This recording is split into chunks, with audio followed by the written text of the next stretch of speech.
and increase the habitat. And just as a side note, the reef balls, it's a great idea. If the idea has merit, and we proved this with the marshes, because we were told by numerous agencies, you will not work inside the Parks Department area. It's too lengthy. It's too much of a process. It won't happen. Well, we don't necessarily take that as an answer.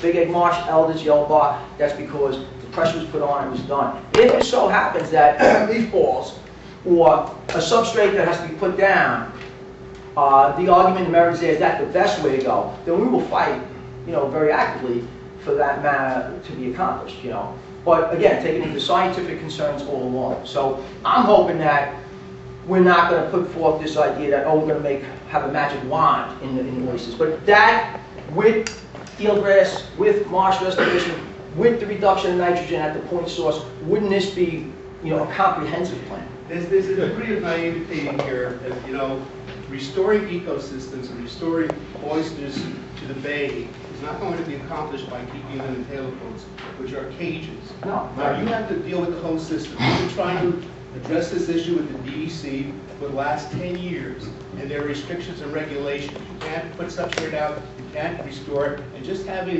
them in caged environments is not going to restore the ecosystem. You have a big nut to crack in front of you. Oh, okay. Absolutely. I agree. I've been in favor of oyster restoration for a long time. We pushed it for a long time. All right. But Well, we'd like to have your input. You have a lot of knowledge. We just say, notwithstanding all the comments that were just said, DEP does not view this as, an alternative to treatment of plants.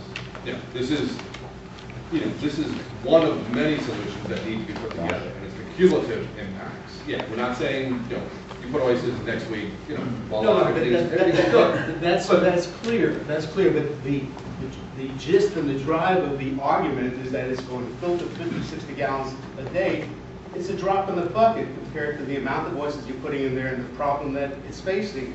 And considering the climate that we live in, you're looking at a part-time worker. Right. I mean, I think that, again, no one expects that this to be a cure-all. Some of the numbers impress me.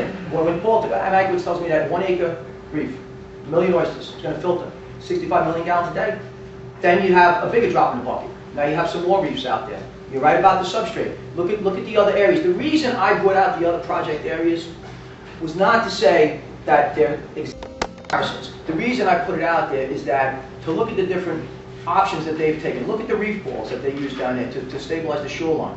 And if that is something that would work for us here, then at some point in time, I'm not going to accept, our group won't accept, okay? And I think we've shown that we could fight the agencies if we have to. The fact that, it's a great idea, all the science is behind it, it's fantastic, but you can't do it.